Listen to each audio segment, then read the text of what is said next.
Assalamualaikum warahmatullahi wabarakatuh. Waalaikumsalam warahmatullahi wabarakatuh. Wasyukrulillah. Allahumma salli ala Sayyidina Muhammad wa ala ali Sayyidina Muhammad. Amma ba'du. Pada para jamaah yang selalu dirahmati oleh Allah Subhanahu wa taala, pada kesempatan kali ini tim Media Muhsin telah memiliki program yaitu Iqra. Iqra membaca, memahami dan mengaplikasikan. Pada kesempatan kali ini di samping saya sudah ada narasumber kita yang bernama Al Ustadz Yoyo Usairi. Gimana Ustadz, kabarnya Ustadz? Alhamdulillah. Alhamdulillah. Baik. Pada kesempatan kali ini juga kita akan membahas tentang seputar niat. Jadi ada hadis Rasulullah itu pernah bersabda, innamal a'malu binniyat, yang artinya sesungguhnya amal perbuatan itu tergantung dari niat. Nah, Ustaz, dari hadis ini gimana caranya kita mengaplikasikan ke kehidupan sehari-hari itu, Ustaz? Mohon penjelasannya. Ya. Terima kasih. Bismillahirrahmanirrahim. Assalamualaikum warahmatullahi wabarakatuh. Waalaikumsalam. Innal hamdalillah wassalatu wassalamu ala Rasulillah Muhammad ibni Abdillah. La haula wala quwata illa billah. Amma ba'd. Qala Rasulullah sallallahu alaihi wasallam, innamal a'malu binniyati wa innamal likulli imri'in ma nawa. Hadirin kaum muslimin yang dimuliakan Allah, sebelum kita membahas tentang persoalan niat, terlebih dahulu marilah sama-sama kita pahami apa itu arti niat secara bahasa maupun menurut istilah atau dalam syariat Islam. Secara bahasa, niat itu berarti al-qasdu. Al-qasdu itu adalah sengaja atau keinginan atau bermaksud.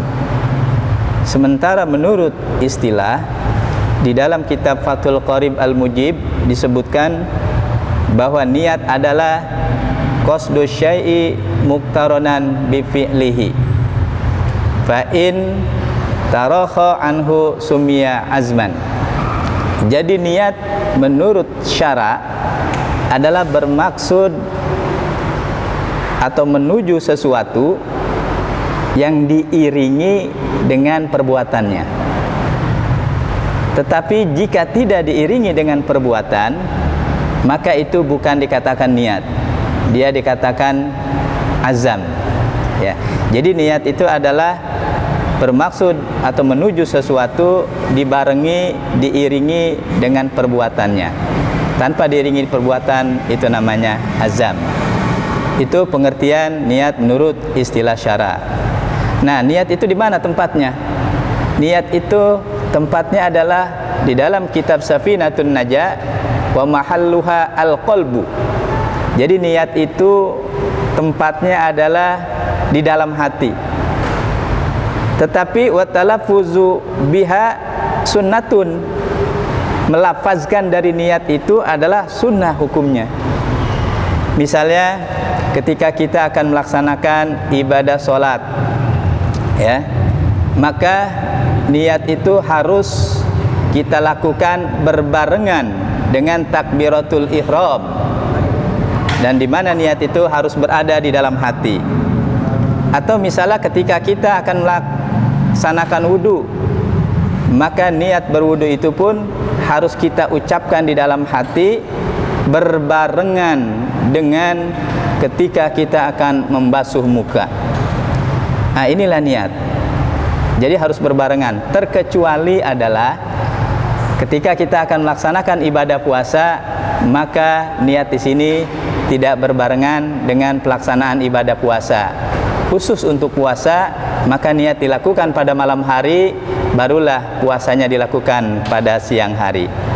Benar seperti yang disampaikan tadi, bahwa terkait tentang niat ini Rasulullah Shallallahu Alaihi Wasallam telah bersabda di dalam hadisnya yang diriwayatkan oleh Imam Bukhari dan Muslim dari Umar bin Khattab. Beliau bersabda, innamal a'malu binniyati wa innamal likulli imri'in ma nawa. Sesungguhnya perbuatan itu sah tidaknya tergantung kepada niatnya. Dan sesungguhnya seseorang itu akan mendapatkan balasan sesuai dengan apa yang diniatkan. Itulah dasar hukum atau hadis Rasulullah SAW yang menjelaskan tentang niat. Begitu pentingnya niat, maka semua perbuatan harus diawali dengan niat, harus lurus kita niatkan kepada Allah Subhanahu wa taala. Jangan sampai kita melakukan niat di luar dari keridhaan Allah Subhanahu wa taala. Demikian secara singkat terkait tentang pembahasan niat. Ya, jadi seperti Ustaz ya. Ya. Jadi niat itu harus dibarengi dengan perbuatan. Iya, betul. Nah, saya juga mau nanya Ustaz nih. Iya. Gimana caranya kita untuk memulai niat itu Ustaz? Iya. Nah, kayak gitu dalam kehidupan sehari-hari gitu. Mohon penjelasannya Ustaz. Ya, baiklah.